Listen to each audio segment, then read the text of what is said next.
Yo, what up, a-holes? Thank you for tuning into the Holistic A-Hole podcast. My name is Eric Levi, and I'm the Holistic A-Hole, the mommy blogger with balls, the inconvenient truth of health.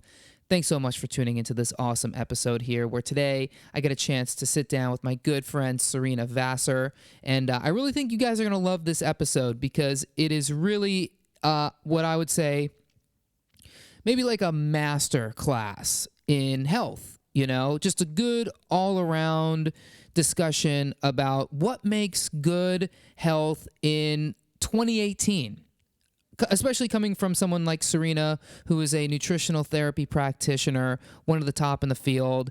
She sees clients all throughout the week, and she really knows her stuff. And we really get into some good discussion about digestion and blood sugar and dieting and just all these topics that I feel when it comes to health and wellness are really like on the top of the mind. And these are things I've talked about throughout the podcast, but to hear it come from someone like Serina, who not only is an awesome nutritional therapy practitioner, she's a teacher, she's a coach, she has overcome her own debilitating, life-threatening health issues to get to where she is now, and she's absolutely amazing. And I'm really excited for you guys to hear all the knowledge that she just lays out here in the podcast. And normally, I mean, this costs people money to get this kind of information, and you guys are getting it for free. And even if you just take one little tidbit out of this discussion, you're going to learn a lot. And if you apply it, you will see results. I mean, plain and simple. So I hope you guys enjoyed the podcast interview. Before we get started, I just want to say what's up if you're new to the podcast. If you're returning, I mean, hell yeah. Thank you so much for coming back. But if you're new and you're like, what is this all about? Where am I? This world of holistic a-hole. Well, guess what? You're an a-hole now, and I'd love for you to make it back. So make sure you hit the subscribe button right there in your player, whatever you're listening to this on, iPhone, Android, flippy, rotary phone, whatever it is. Make sure you hit the subscribe button. That way you can see this pop up in your player every time it gets released, which is about twice a week now. And if you enjoyed the podcast episode, head on over to iTunes, drop a 5-star review, and go check me out and Serina on all the social mediums. For me, it's Holistic A-Hole, Facebook, Instagram, Snapchat, and also make sure you join the Holistic A-Holes Facebook group. It's the hottest Facebook group on Facebook, and that's where all the good discussion and sharing and reviews of the podcast and videos and all kinds of stuff is happening. So make sure you go over there. So with no further ado, everybody, I bring you Serina Vassar.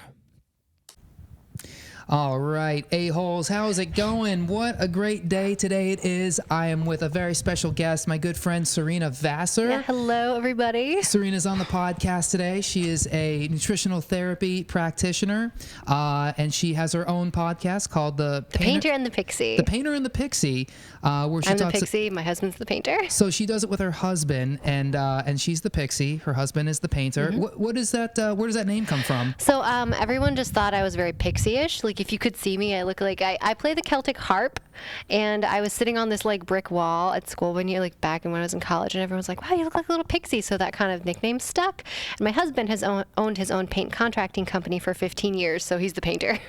Wow, the Celtic harp. How does one start playing the Celtic harp?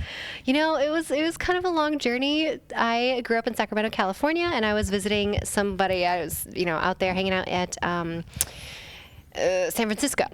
And they just have musicians sometimes hanging out, and there was some chick who was playing a Celtic harp, and I was like 6. I was like, oh, this is amazing. This is fantastic. And you cornered the market on the Celtic harp. Right. That's a very good low competition instrument. Definitely not a lot of people doing that. Very easy to get in a good band with that. Yeah, I played in a Celtic band for a while. Wow. In some like drunk Irish bars and...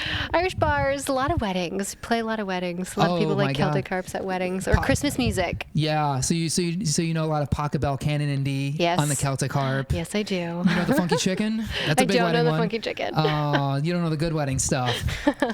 So I didn't bring Serina on here to talk about the Celtic harp, although I'm sure we could last a few hours talking about this. Probably not.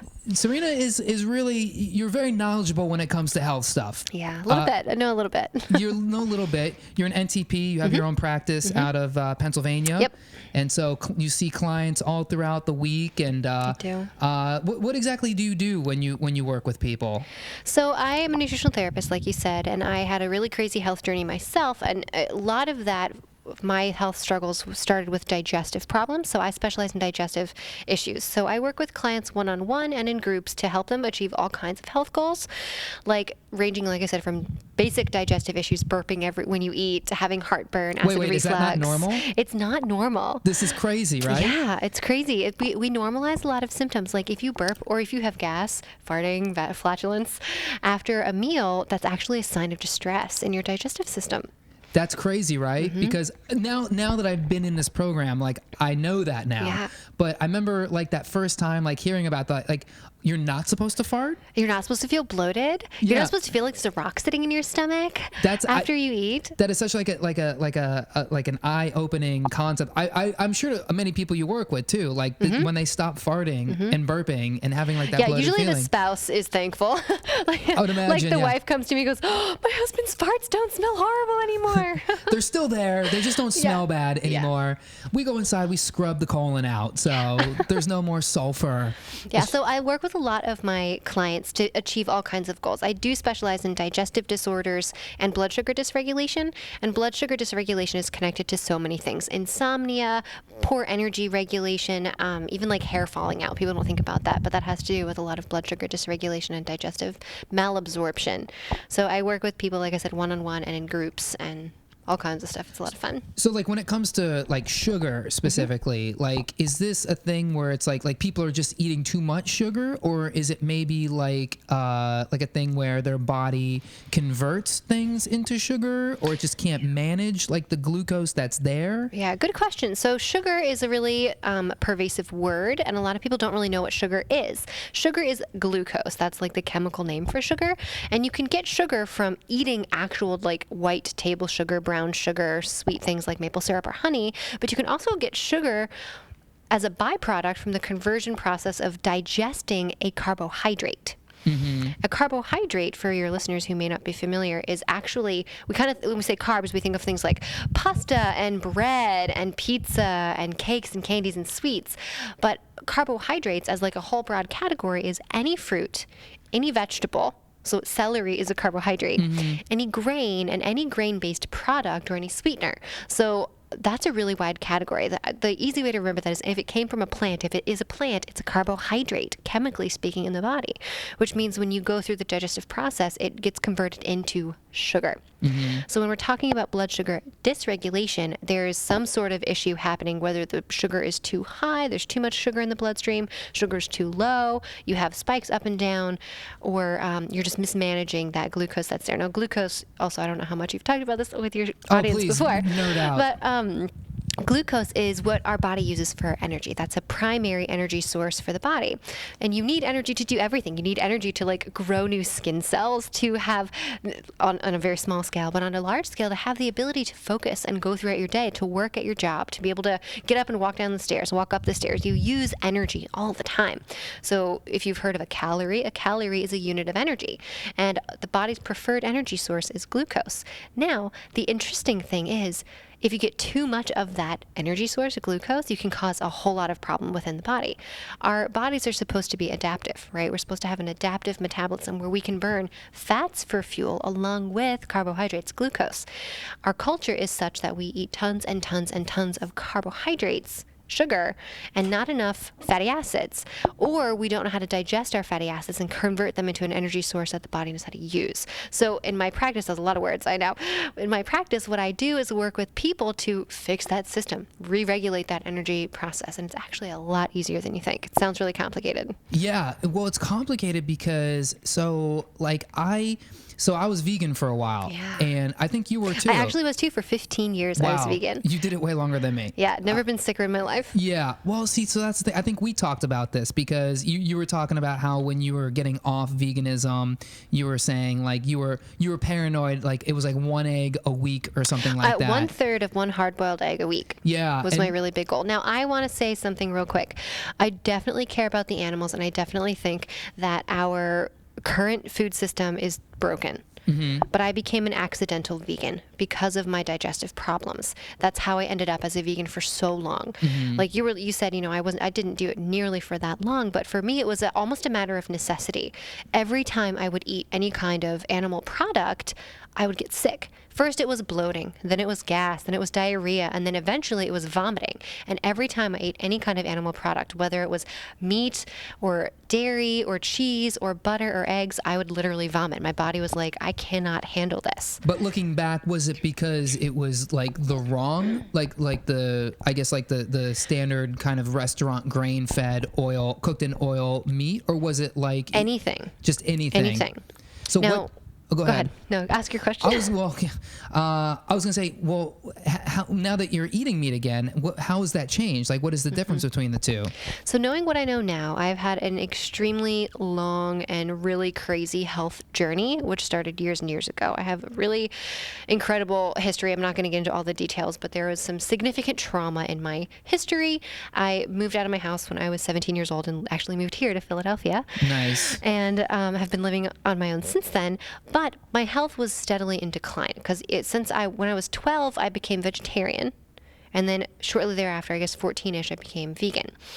And all because I kept getting sicker and sicker. And what I learned now here on this end of things, having been a nutritional therapist for a long time, and knowing what I know about how digestion works, there is this really actually very common condition that a lot of people come to me with called hypochlorhydria, which means low stomach acid. Now, low stomach acid doesn't really sound like that big of a deal, but it is. If you don't have enough acid to break down your food, you can't break down your food, right?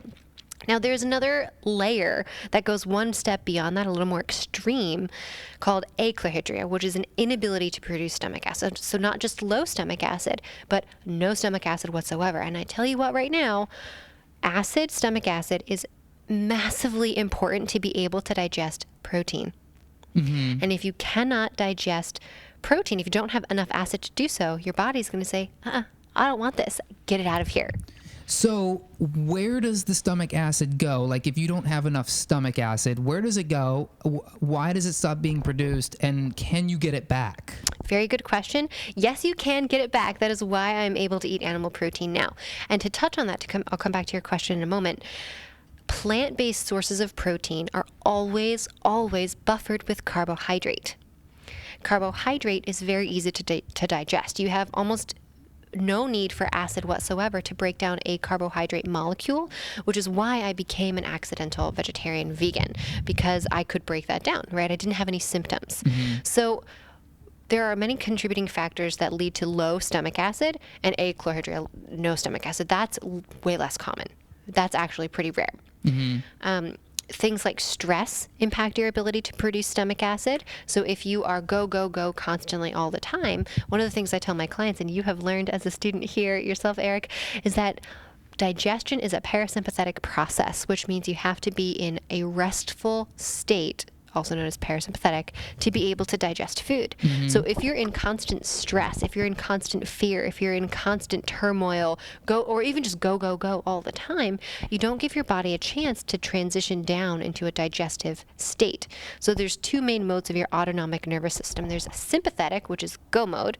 And if any of your listeners are familiar with the phrase fight or flight, the extreme end of go mode is fight or flight. You're just like in reactionary mode. The opposite end of the spectrum of your central nervous system is parasympathetic, rest mode. So we call sympathetic fight or flight, go mode, and we call parasympathetic rest and digest. You have to be able to be calm to digest your food. So if you're going all the time, I worked a lot. I'm very much an overachiever, recovering overachiever. I'm just like trying to frame it into a better, healthier context for my life. Well, that's how you made it on this podcast. Let's just be honest. Yeah, right. We only bring the best. Cool. Awesome. So I was in go mode constantly. If you don't eat enough protein, this is the thing that kicked me in the teeth. And I was like, I think I'm going to have to start eating animal protein again. I totally respect people who are still plant-based and vegetarian. I think it's a really nice thing to do. I think that from a, I don't know, emotional perspective, it's a really kind thing to be able to say, let's be kind to animals. Let's treat these sentient beings with respect that they deserve.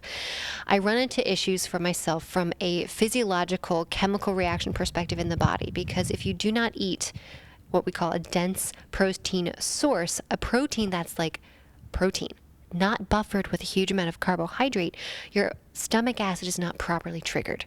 So when you say buffered, because this is the part that like for me, being a vegan, I hadn't experienced all of the medical problems that everybody does when they're a vegan, although I was starting to kind of trend that way. Yeah. But when the part that trips people up and that I have a hard time talking to vegans about is this idea between animal protein and plant protein. And what you're saying is the plant protein is buffered by the carbohydrate. What exactly does that mean? So when you have a plant, so let's take what's a vegan source, a plant-based source of protein? Let's say I mean dark leafy beans. Okay. Let's say beans. That's Lentils. what people think about that. Let's go Lentils or black beans or something like that. Legumes. There, if you look at a percentage, a breakdown of what the chemical makeup is of a legume or lentil, you're going to have a certain percentage protein, a certain percentage carbohydrate, and a little bit of fat. The ratio fat, carb, protein, carbohydrate is going to be your highest amount, right? So chemically speaking, you've got quite a lot of carbohydrate molecules along with that protein molecule. And that your body's going to say, I'm going to digest this carbohydrate first. And having so much carbohydrate mixed in with that little bit of protein, that protein's not going to trigger. It's not going to be dense enough. It's not going to be a big enough piece of the pie, so to speak, to trigger acid production properly in the stomach. Does that answer your question? So the protein is what triggers the acid, Correct. like the pepsin. Correct. Right. So yeah. So if you're eating beans for your protein, like if you're one of these vegans and you're like, oh, I get all my protein I need, I get it from beans. Yeah, The you problem can is, get good protein. You can, but the problem is you're missing the stomach. You're missing You're missing the a triggering. vital trigger. Yes, Yeah, exactly. Because your body's breaking down the carbohydrate in the beans. What is breaking down the carbohydrate in the... A bunch of different digestive enzymes. So you have all kinds of enzymes, particularly one that you are going to be familiar with, salivary amylase, which That's my is favorite. in your saliva. Yeah. That's why it's important to chew your foods thoroughly. Yeah. I mean, the general rule of thumb is 20 to 30 chews per bite, because the enzymes involved in our saliva are so vitally important to break down any sort of carbohydrate molecule. And what we talked about, like the majority of what people eat is carbohydrates, especially in America. Our American diet is heavily carb-based. So you have to have good enzymes. Now, acid can break down carbs, but carbs are not going to trigger that acid expression in the stomach or pepsin. Yeah, not to mention all the stuff that the fat triggers, right? So this is like the crazy. This was my aha moment with getting off of veganism, was learning about those pancreatic enzymes and the gallbladder, and that you need the fat. And this is like a thing that I don't know if they willfully do it or they just don't know, but it's like the vegans just will not accept this as like a real thing, where it's like you're actually not getting the nutrition that you believe you're getting. You can eat all the kale in the world, you can eat whatever, but it's like if it doesn't break down from your stomach into your small intestine, you're getting no nutrients. Or very little. And it's a thing that's actually starting to fascinate me about the carnivore, because at least with the carnivore, assuming you're chewing your food properly and you're doing all that pre-digestive stuff, you're not getting that buffer of carbohydrate. So you don't so I believe that the problem with a lot of vegans are having, or that people who are vegan, the problem they're having is that they're not properly chewing their food and they're not eating the very vegetables. good nutrient absorption. Exactly. So you not only you're nutrient deficient, but then you deal with like the actual physical digestion issues, right? So it's like I've come to learn that it's like the bolus and the chyme, right? So bolus, when you chew up food and you swallow it, it's called bolus. Right. When bolus has been acidified by acid in the stomach, it's called chyme. It's now chyme. Just to make sure. I don't know how much your listeners know. Oh, no, I appreciate it because I had no idea. They were like, what's he talking about? But now it's like, I feel like now it's like a spiky marble just going through that intestinal tract, just ripping stuff up. And like the bacteria in there is like, I don't know what this is. And the bad bacteria is like perfect place for me to come in. Yeah. And that messed up bolus is feeding the bad gut bacteria. So it's like, I feel like that's why people are so bloated all the time. That may be a contributing factor for sure. Like I see, I have a buddy who's carnivore, and he's like, I couldn't ever eat vegetables. Jordan Peterson, this is what he says, and his daughter Michaela or whatever. Yeah. They're like, I had all these issues because I was bloated, I was vomiting, diarrhea. Yeah, they didn't have those issues, bloating, vomiting, diarrhea, a little bit. Both in that particular instance, they both have autoimmune conditions. And Michaela Peterson in particular had incredibly severe rheumatoid arthritis, juvenile rheumatoid arthritis, which is an autoimmune condition. Right. So for her, and this is with the carnivore diet in particular, a lot of individuals who have really severe allergies or autoimmune conditions can benefit simply because it is such a restrictive diet. Now, I want to go back to something that you said a moment ago and see if I can paraphrase this for you. I use this phrase a lot in my office. You could eat the best food in the world. You can take the best supplements in the world. Like you said, a lot of people who choose to be vegan are not absorbing their nutrients well. So if you eat the best food in the world, but you can't digest and absorb and utilize those nutrients, it's really not helping you. And I think that's very true. A lot of people don't know that if they don't chew their foods well, they're not going to have very good nutrient absorption. I tell my clients this all the time. They tell me, poop warning, guys, we're going to talk about poop. They say, oh, I had undigested food in my stool. And I say, well, you know what? Your stomach does not have teeth. So if you have particles or big pieces of undigested food in your stool, it's because you missed it here in the mouth, not here in the stomach. Yeah. And that works in two parts, because you were talking about the parasympathetic mindset. And the a-holes, they know this. We've talked about this. We talked about this in the last episode. Awesome. You can go back. We're talking about stress. The podcast title was actually, you can't have a boner and run from a lion at the same time. So true. Because you can't, right? That's not how the body works. You can't be hard and be frightened at the same. It just doesn't work, right? Stress mode. Can't do it. You can't do it. And it's the same thing with digestion. And how many people are sitting there eating in front of the TV, watching the news that's pissing them off, looking at their phone, getting jealous, and not only are they in a sympathetic mind state, they're also not chewing their food. Yeah. Because when you're stressed, you're sucking that shoveling down. It in. You're shoveling it in. And now I'm so cognizant of not just myself, but I watch people around me are just inhaling. And this used to be me too. And you're not thinking, and now I can almost, now that I've focused on the chewing, and I find this will happen with anybody, when you're actually counting in your head, as annoying as it might be, you'll know when you don't count. You'll know when a big chunk of food goes down that you just swallowed, and you're like, oh, that went down. We did that too soon. That happened too fast. Sitting down and chewing your food matters. It sounds ridiculously simple. I'll tell a story. I had a client who was in my office. I only saw him 3 times over maybe 6 or 7 weeks. Incredible bloating. He, as a man, looked like he was 9 months pregnant every time he ate food. He had terrible cramping and really terrible bowel movements. At this moment in time, my memory is failing. I can't remember if he had diarrhea or constipation, but not good bowel movements. That's what I remember. And all I did with him was tell him, here's your homework for the next 2 weeks. Sit down for your meals. Just sit. Take a deep breath, 1 deep breath before you sit down, you eat your food, and then chew your food 20 to 30 times every single bite, and stay seated for 10 minutes after you're done eating.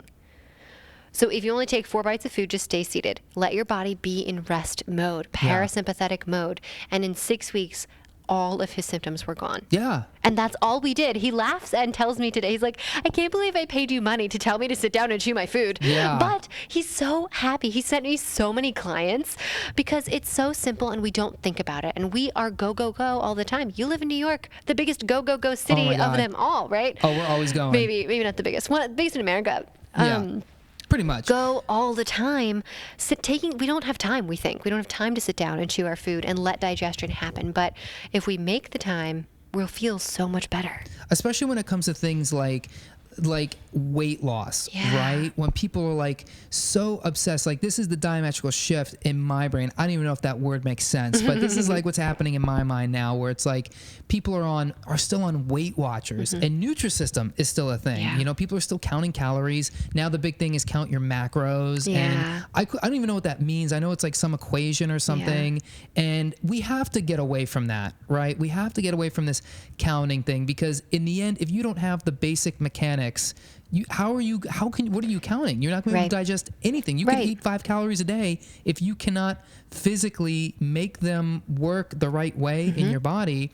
Also, when you chew your food, you eat slower, you get fuller faster. You let your body send you the signals of proper satiety, being full or still hungry. Now, I want to speak to that on a personal level. In my journey, I was so sick. I mean, 7 years ago, you literally would not recognize me. I was talking to another student here earlier today. I was like, I think I'm going to try to find some pictures of myself from 7 years ago. I was like 80 pounds. I'm not a large individual. No.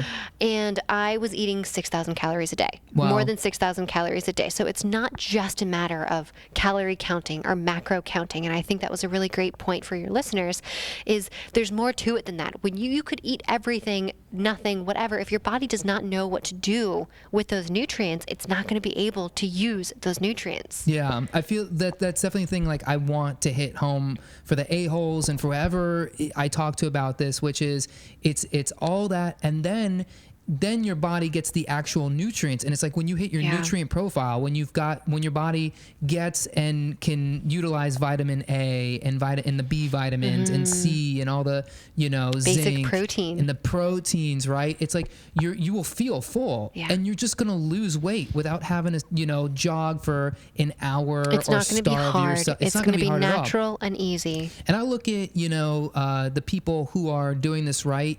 I mean, you eat whatever you want. I see the other instructors eat what they want. Everybody looks great. Everybody's in great shape. And I don't see anybody counting their calories or they're like, oh, it's, I can't eat this today. This is a cheat meal or anything like that. It's doesn't fit into my macros. It doesn't fit in my macros. It's like, and I get it because people are making money off of that stuff. True. And you know what? It's easier to say, let me follow a plan. That's where I work with a lot of individuals in my practice too who have significant trauma histories. And my background is actually in counseling. I have a master's degree in counseling. And I was in counseling psychotherapy before I was in nutritional therapy. And sometimes people just tell me what to do. Right? And it's easier. But when you actually teach someone, there's this great expression. I always get it wrong, but you'll know what I'm talking about. You can give a man a fish and he'll eat for a day, or you can teach a man to fish and he'll eat forever. My goal for all my clients and all my friends and every single person I talk to is for their diet to be like learning how to fish. Yeah. When you eat well, meaning good quality foods, wholesome foods that are as close to growing or grazing on the ground as possible, fewest steps from growing or grazing on the ground to get to your plate, and you chew slowly and you enjoy your food thoroughly, and you listen to your body's signals. I am full. I may have only eaten half of what's on my plate. I'm full. I'm satisfied. I'm done with my meal, rather than clean your plate. Finish everything.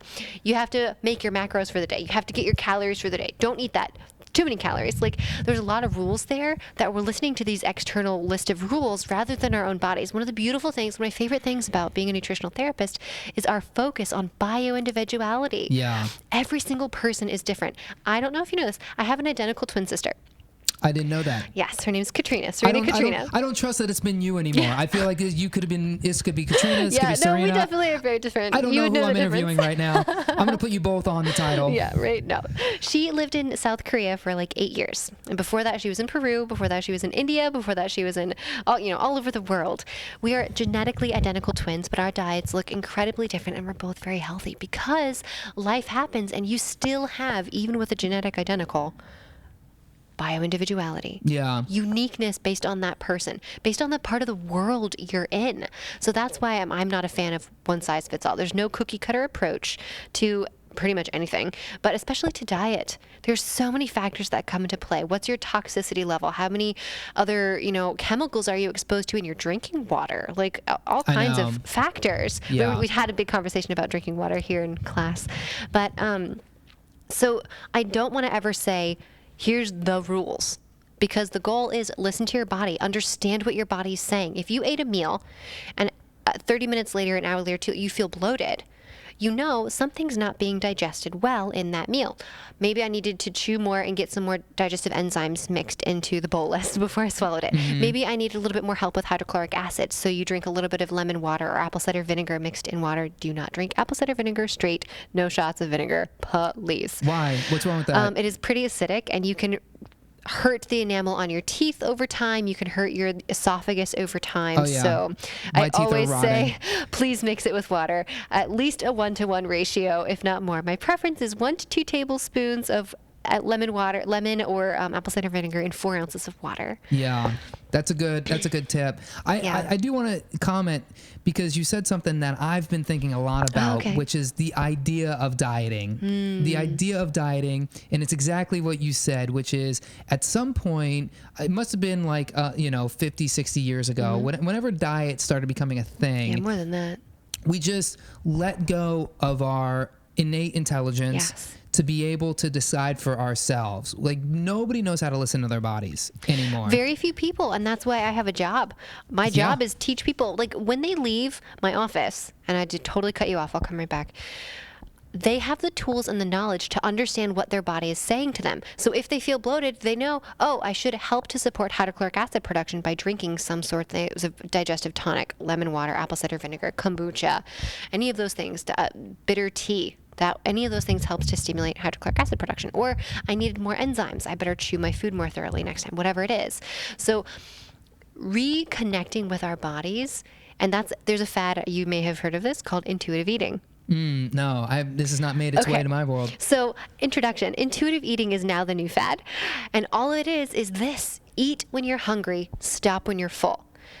Eat a good balance of whole foods, not like the store, but like whole foods that are in their whole forms. Cook them, eat them, enjoy them. Stop when you're full. Listen to your body.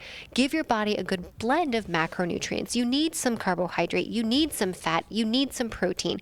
Generally speaking, there is a subset of the population, bioindividuality, who maybe does not do well with carbs, maybe does not do very well with very much protein, maybe does not do well with much fat.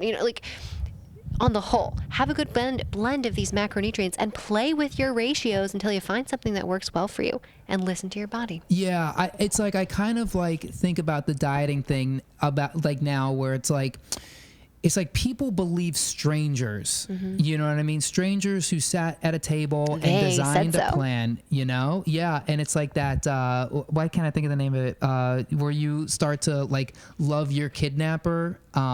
Stockholm syndrome. It's like Stockholm syndrome, right? Where it's like not only do people believe strangers to tell them what to eat or how to live their life, they vehemently defend them. Yeah. And, because maybe it's like that first week or two that you started doing keto or vegan or carnivore or whatever, or the Whole30 or or Mediterranean diet or whatever it is, you felt good because maybe you made a drastic change of getting refined sugar out or processed, and just eating whole food. You're going to feel better immediately no matter what you do. But they take that and now that's their gospel, and they're preaching it to other people.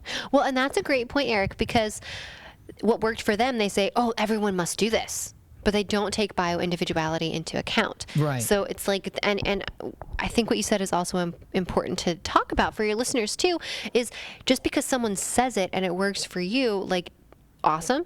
But I say this to my clients all the time. There is no one-size diet fits all, and there is no one-size diet fits you for all time. Yeah. There is flexibility. We go through hormonal changes. Even men go through hormonal changes, not just women. And you fluctuate throughout life, and you need different nutrient profiles during those times. So when you really listen to your body, if you learn how to interpret the signals that it's sending to you, you can balance yourself anywhere, anytime. Now, touching on vegan, you mentioned this a moment ago.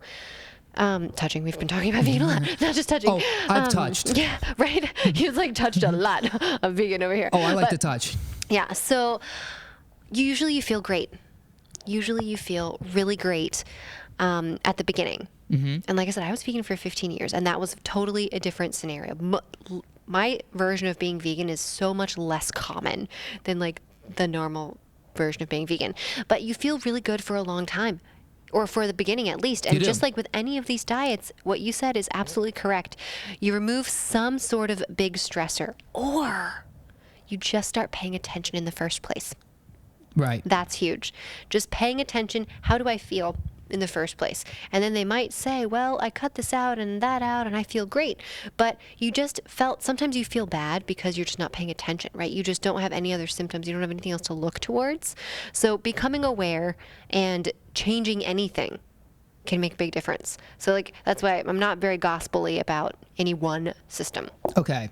So in saying that, because you are an expert in this, I believe, somebody who's listening to this and they're just normal, Joe Schmo or Josephine Schmo, love me some good Josephine Schmo. What do they do? Like, they've tried every diet. Like I have a friend who went keto, and while all her friends lost 30 pounds of she gained 5 pounds, right? And fatigue and all this stuff. If you were to sit somebody down and you had 5 minutes with somebody, you don't know anything about their health history, just like, I'm miserable, I'm overweight, I'm tired. So like you mean the conversations I have when I'm waiting for my oil change at the car garage because people find out I'm a nutritionist? Yeah. Give me your oil wrench monkey conversations you have with people, or not even that. Just like, what is the thing that you would tell people above anything else without getting complicated? We could sit here forever and talk about the mechanics of digestion and blood sugar. Like, what is as far as like where you come from, and don't hold back. There's no political correctness. If you're like, just get on the treadmill, fatty, whatever it is, right? What is the thing that you would tell somebody, and you're just like, this is the thing. If you do this, you'll at least be now on the path. Yes. A very good question. And you may or may not like this answer. It may not be sparkly enough for you. But here's what I would say. If I had 5 minutes with someone, I would say, develop a relaxation routine around your meals.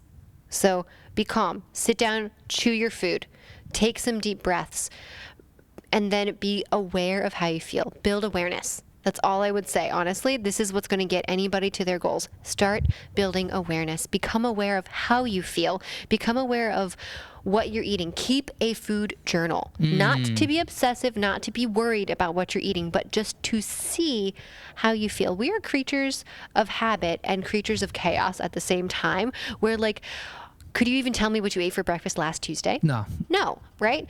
When you have it written down, you can go back and look, and you can see what you ate and how you felt. So you, as students, you use this tool called Food and Mood Journal. And that is the very best piece of advice I can give anyone, is start to build awareness of how do you even feel. Because some people, many people, most people, don't even know how they feel. They don't sit down and pay attention. They don't think about it. So write out your food. Write out your symptoms. What I do, I have my clients, they have a notebook, and I say, write down the time, write down the food, write down the time, write down any symptom you experience. You might think it has nothing to do with your food, and it might not. But if your left bottom eyelid started twitching at 3:15 p.m., write it down. Start giving yourself a log that you can look back on and see if you need to make any changes. But Serina, this doesn't require me to spend any money and have a delivery of pills at my door. So how am I going to know this is going to work? Yeah, you know what? That's the hard part. You just got to try it out and see how it goes. I will say, like, since I've done this and I've given this to a buddy of mine to do, who dealt with, he's got his own health issues. I remember the day he told me, I gave it to him, and the next day I was like, how's it going? He's like, man, this is like life-changing, because he's like, now he's like, I see, looking back, if I eat 5 popsicles before I go to sleep, or if I eat 3 donuts in the morning, and then I can immediately follow that up with felt sleepy. Right. It's like you very quickly connect the dots. Yes. It is that thing where it's like, so, when they say about goals, you got to write your goals down because then they become real. It's the same thing with the Food and Mood Journal. It's like you write it down, and now that mood becomes real. And now when you're sitting there 2:00 in the afternoon and you're like, how come I'm so tired? How come I feel nauseous? It's like you can look back and say, this is exactly why. Right, exactly. And it's not necessarily that it becomes real, it's that you pay attention. I can't tell you how many people just don't even realize, first of all, that bloating is not normal. They just don't know it's not normal. But if they see it written down 50 times in one day, if they see that, now here's another big one. Water intake is so low. Most people are not nearly drinking. Have you talked about water intake before on your show? Yes, but not enough. Briefly. Generally, the rule of thumb is to drink half of your body weight in ounces of water every day. And if you are more than 200 pounds, you cap yourself off at 1 gallon, which was 128 ounces. So I guess if you're 200 pounds, you really only drink 100 ounces, but you get my drift. Is you want to cap yourself off at a gallon. But keeping food journals, you realize, wow, I was exhausted all day long. I only had 8 ounces of water. And then 5 weeks later, you look back at your food journals and you drink half your body weight, so like 50 ounces of water, 55 ounces of water, or for me, whatever else is, I don't know. And then you look back and you're like, I had energy all day. I wonder if my hydration status impacts my energy regulation. So like it builds awareness and curiosity and shows you that you actually have the ability to make changes for your health. Like your friend who ate the popsicles and the donuts felt really sleepy.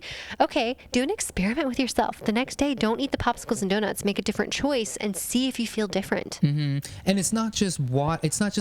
It's not counting your tea and your soda and your coffee as water. That's not water, right? Right, because coffee, tea, alcohol, juice, soda, energy drinks, all of these beverages contain things such as caffeine or whatnot that actually take more water from the body to process it through your body than it receives from the beverage in the first place. That is known as a diuretic beverage. So it takes more water from you to pass it through your system, through the kidneys, through the urine, than you actually receive. So it's dehydrating rather than hydrating. This is so important. A-holes, you got to get this point that when you drink not water, when you drink coffee, when you drink soda or tea or whatever it is, I know you want to count that as staying hydrated, but it's not. And it's not actually, you're not only using the water that you have, the little bit of water that you have to process that, you're also using minerals in your body, right? Yep. And that also goes for when you're eating like just that garbage, starchy carbs, when you're eating like a muffin, you know, your body's using the nutrients, the little bit of nutrients you are getting from your food are being used to process the other nutrients. Yeah. And now you're completely nutrient deficient and dehydrated. So it's no surprise that you're bloated and you've got diarrhea or constipation. Joint pain or any of these things. Or depressed, right? Yeah. Mood is a huge thing, right? Huge. I can't tell you, I see a lot of people in my practice who have major anxiety and depression issues.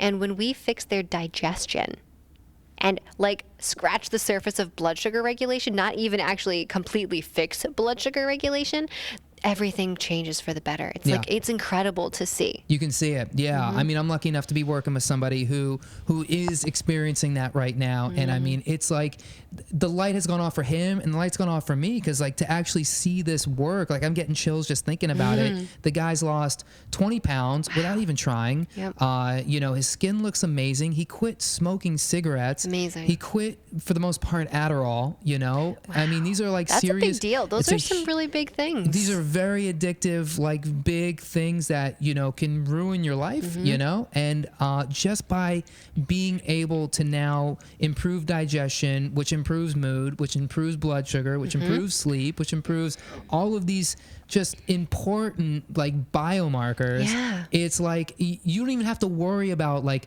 counting calories and, oh my God, my weight, because even if you lose the 30 pounds you want to lose, like you can go on a crash diet if you want to fit into, you know, that suit or that bikini, or you're going to a wedding or whatever it is. You can lose that by crash dieting very easily, but your body has not been programmed to keep it off. It's been programmed to just starve. Well, that was just a stress response from the body. It was not a healthy weight loss response. It wasn't a reset of your metabolism so that your body now is operating more optimally. It was exactly what we said, a crash diet, which causes a lot more stress. So Dusty said this earlier today, and I thought this is a great time to think about this. Dusty is let me just clarify. Dusty is he is a lead instructor for the Nutritional Therapy Association. Great guy. I have him on the podcast. Also former bullfighter. better. Yeah, really awesome. Really Yeah. crazy story. He's pretty cool. Yeah. But he shared something with our class this morning. A lot of people know the price of something, like the price of this crash diet. They know that, am I talking too loud? Are you guys? No, you're fine. They know the price of like the supplement or the juice cleanse or whatever, but they don't know the cost. The cost is, it maybe cost you $50, or there's one of my clients was asking me about this juice cleanse. It was $150 for 5 days of juices. Yeah. And I was like, maybe save your money. Let's focus on something else, because the cost of that is different.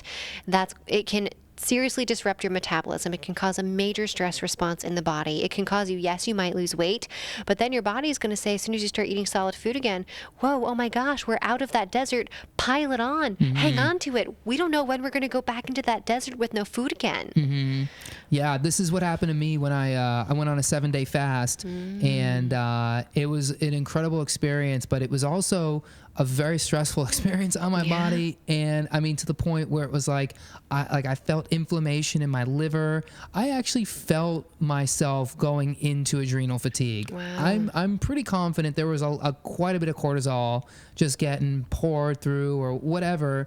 My body was just panicking. And of course, you're burning the ketones and you're burning the fat. You lose 15 pounds, but within 2 weeks, I had gained it all back and then some.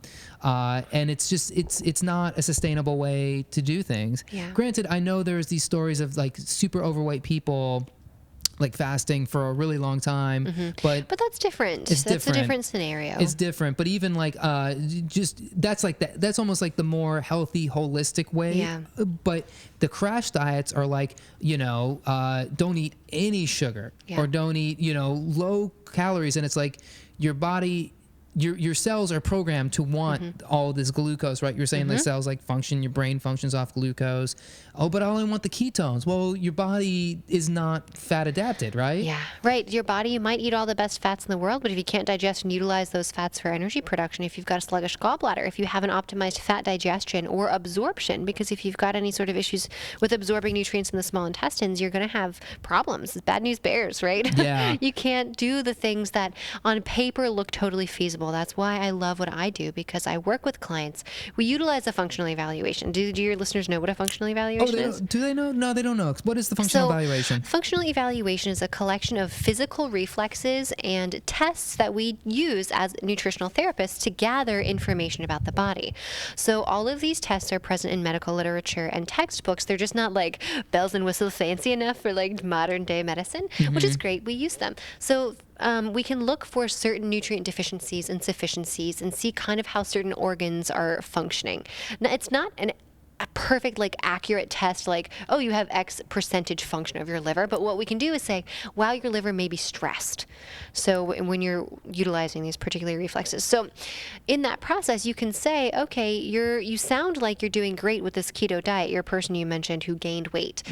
But if her gallbladder has an inability to produce proper bile, and bile is a substance created by the liver, stored in the gallbladder, used as a waste mechanism, the river of toxins is what it's called. Some people call it that. And it's also there to digest fatty acids. Bile is like Dawn dish soap on grease. It emulsifies all of your fatty acids and breaks it down into itty bitty little particles to be used by the body. And it's what makes your poop brown. Exactly. It is what triggers peristalsis, which is the contraction of the bowel to have a bowel movement in the first place. So, like, bile is a pretty important thing. It's incredibly important. Incredibly important. And if you don't have good bile function, you're not going to be able to use your fats correctly. If you don't have good bile quality, if your bile is thick and viscous, bile should be thin and free-flowing like water. They often liken the gallbladder to a water balloon attached to your liver, and it's really like a water balloon because bile should be thin like water. And if it's thick and gummy and gross and it can't come out of the gallbladder into your intestines to digest your fatty acids, then you're pretty much screwed. And bile becomes thick and viscous a couple of ways. One, not eating enough healthy fats. So this low-fat fat that thankfully we are coming, as a culture, we're coming away from that.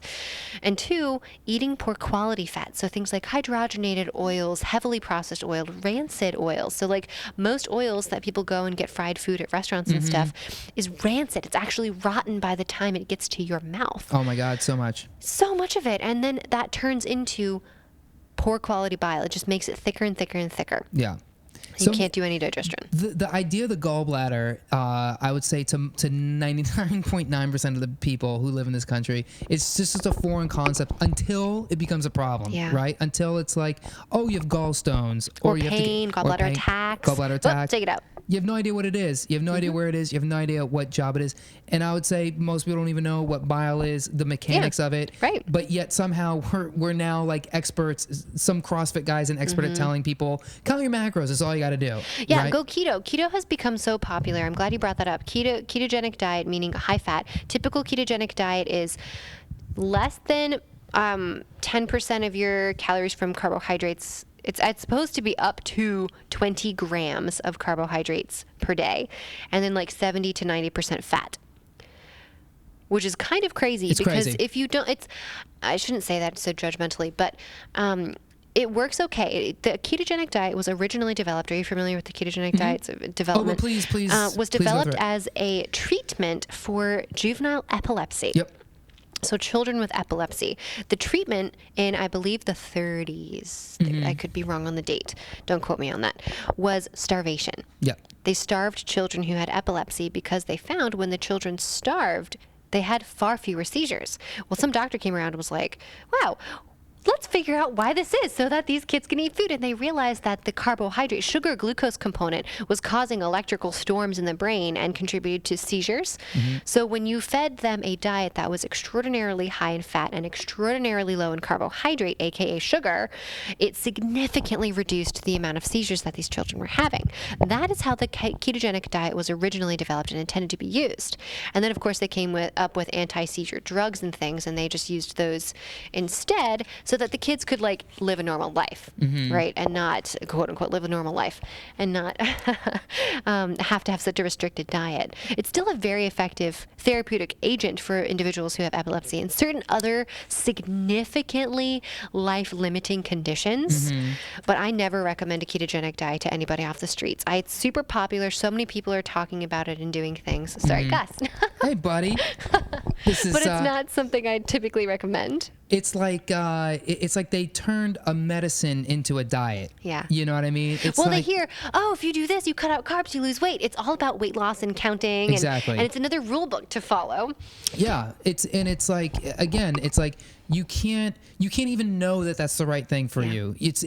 I would say it's probably good maybe if you did it maybe a month, right? If you're like, I'm gonna do a month. I don't even say that. Because honestly, if you do not address bile function, biliary function, and general digestion, you can actually cause a lot of harm. You can really cause a lot of harm in your digestive tract. So the big thing the reason I say that is because it really more than anything emphasizes the fats, right? It really emphasizes this idea of, at least for me, because I've never been keto, I would never do it. I would never do. I've been thinking about maybe doing carnivore for 2 weeks or something, just to see what it's like. It honestly frightens me, which is why I kind of want to do it. But it's also one of those things where it's like, yeah, but I would like to be able to show people that you can survive off of fat. You're not going to have a heart attack if you have butter, right? You're not going to have a heart attack if you have a sausage. And be honest, full transparency, I've been loving me some sausage. I've been so loving sausage right now. That's great. And it's like we say, it's like when you start opening up that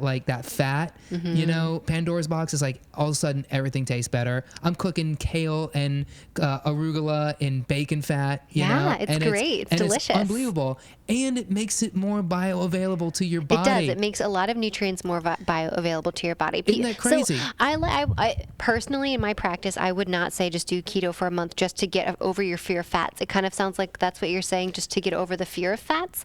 That's okay, and a month is not going to really hurt you. But I opt for a more balanced approach, and I would say add fats to things.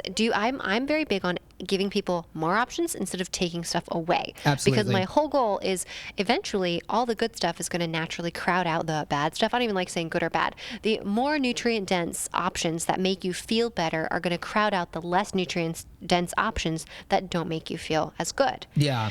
I hate talking about food as good and bad. That's what I work with a lot of my clients in my practice, to get away from emotional words and connections to foods.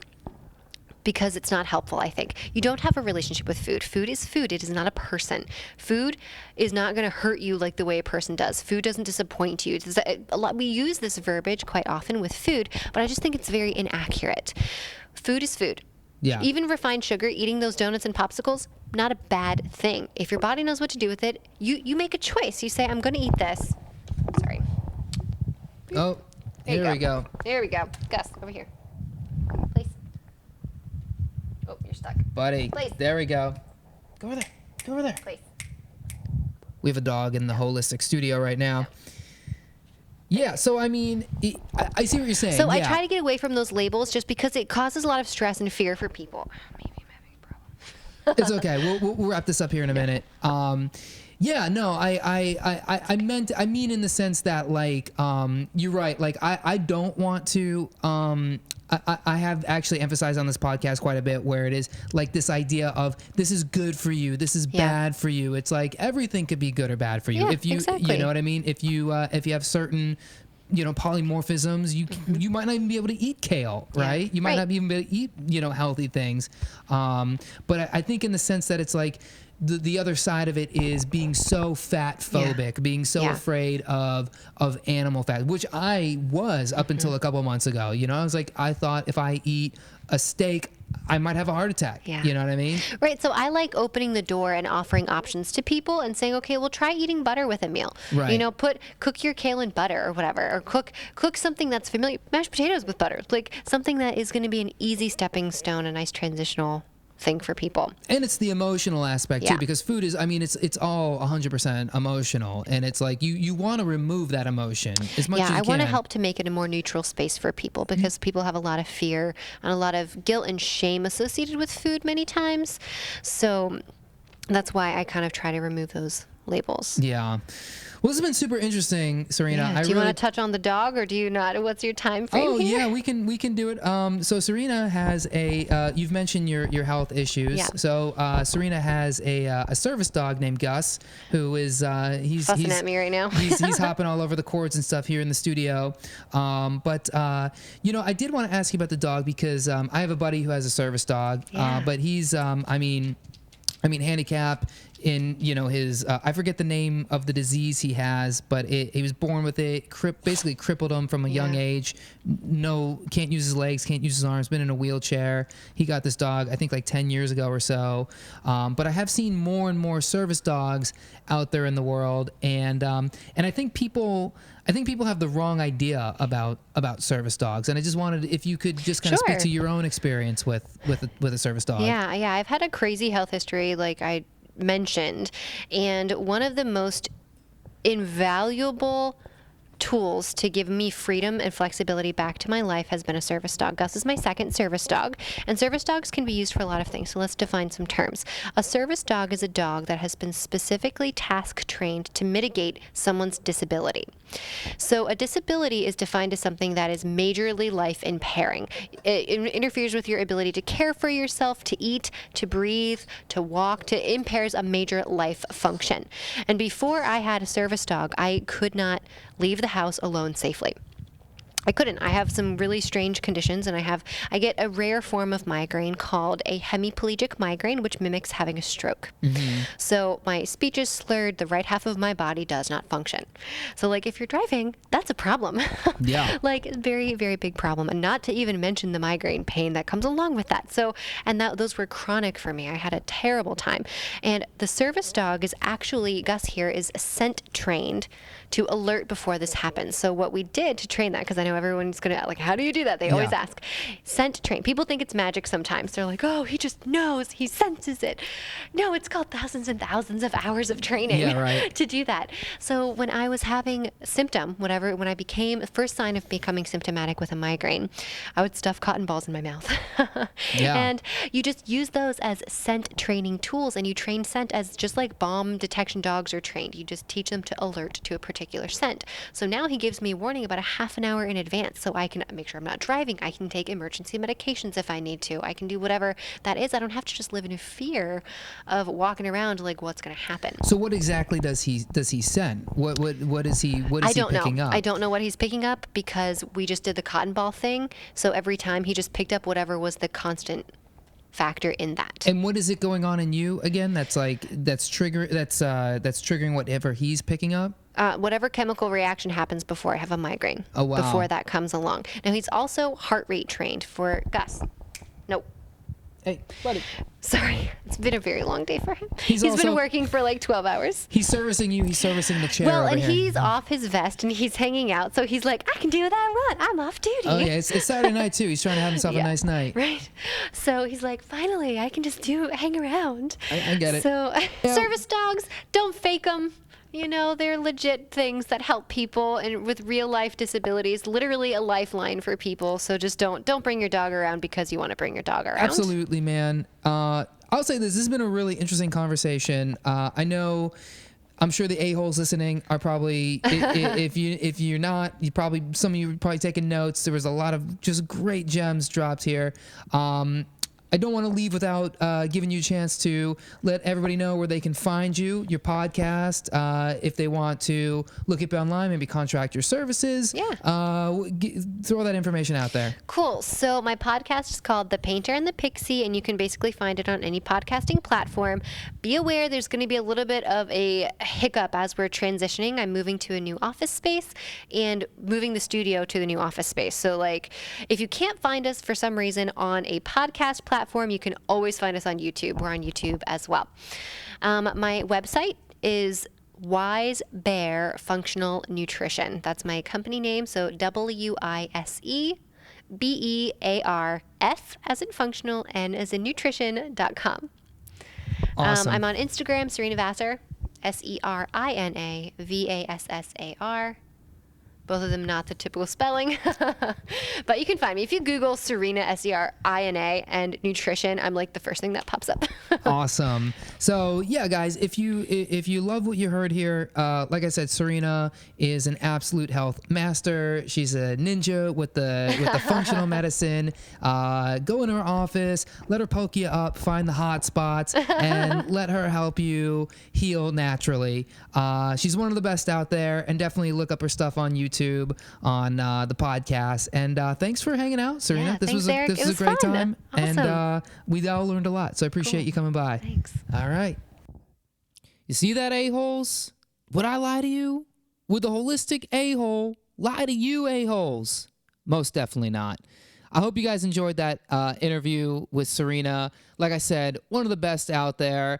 Definitely check out her YouTube and her podcast. I mean, just so many golden nuggets of real, honest health information that you're just not going to find anywhere else, you know? And it's people like Serina who I really admire, who are just bringing the truth, especially because they've overcome their own just serious health issues. So if you're in the camp of knowing you want help, you want to get healthy, and you're just tired of the crash diets, you're tired of the fitness gurus, you're tired of the keto, you're tired of the vegan, you just want straight, honest answers. How can you make your body work right? Check out Serina's podcast, check out her YouTube channel, and by all means, hit her up and have her work with you.